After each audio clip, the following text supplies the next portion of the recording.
Sorry, the flash is on. Mermaids fascinate me. They live in the grace of the ethereal and swim free. Beginning as a very young girl, I had no fear of the ocean, and it was my magical place to escape what I did fear. Swimming with confidence like someone who was half fish and half girl, I could be a mermaid too. The island of Key Biscayne, Florida, where I grew up, was a small, quiet island near the big city of Miami. Exceptional beauty was a daily gift there. All those years ago, my small island paradise provided pristine beaches and clear green water where my toes were visible in the white sandy bottom. Eventually, I'd have to walk out of the ocean to places of shifting sands where I lived in caution. I envied mermaids and the secrets they held while swimming through the oceans of the world without having to stay very long on any concrete landscapes. The places where wounds form. Swimming or walking, I've experienced fascinating mysteries and interesting questions of life. One Sunday, during a teenage year of first love, I traveled over the Gulf Stream to embark on an adventure that became a turning point in my young life at age 16. My boyfriend and I took the Boston Whaler, a boat we usually used for skiing and lobstering, in the calm flats nearby from our local yacht club. We launched it, and the shore I was familiar with grew distant. After a few hours, the ocean turned an unnamed color of blue, a blackish blue, and it looked to be very deep. In an eerie way, we'd passed into a dark ocean, but beneath the waterline, I felt creatures being free in their element. Tuna and swordfish jumped out of the water in marvelous displays of life force. I'd only seen these fish before in a kitchen, on a plate for dinner. Further from any shore than I'd ever been, I was mesmerized as we moved into the Gulf Stream. Now, even the sky deepened to a violet color. Cottony clouds transformed into ominous balls of thick vapor, and my electrified breath quickened.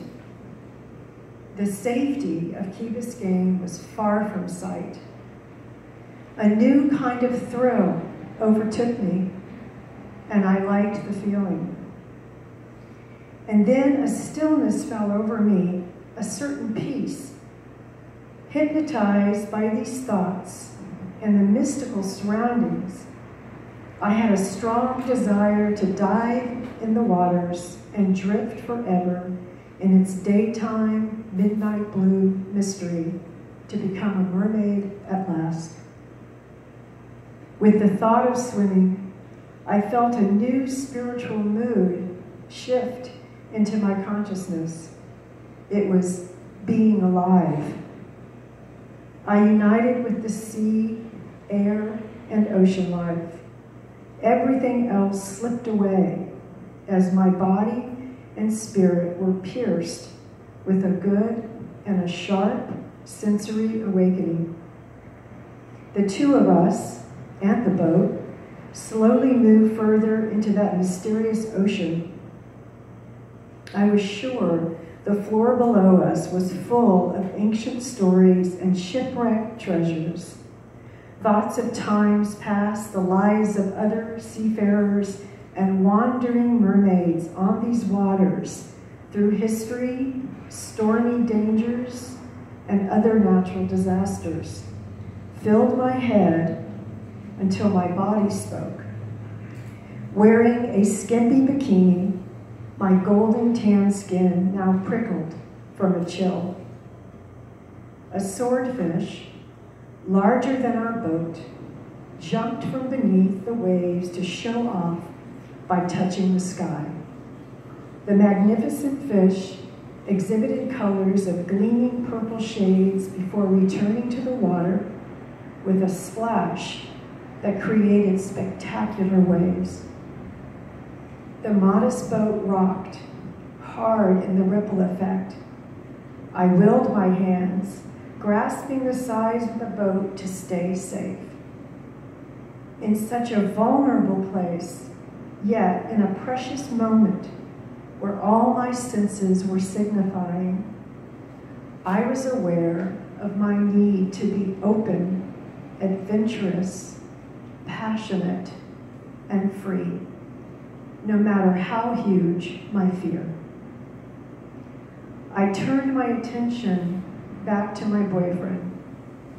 He was the spitting image of Romeo in that film by Franco Zeffirelli. I caught excitement and love for me in green eyes God surely created to torment women.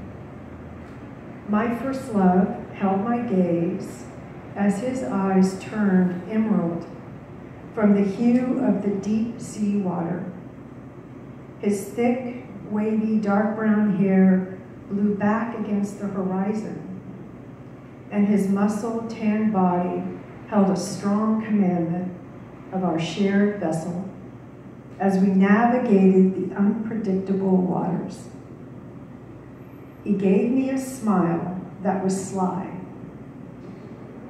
"This is where the Bermuda Triangle is supposed to be," he said.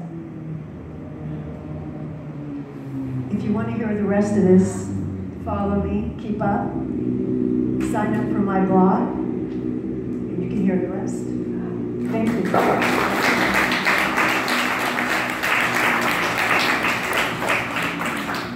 And I'd like to introduce the next reader, Gary Delanoy. I didn't say that right. Delanoy. Delanoy.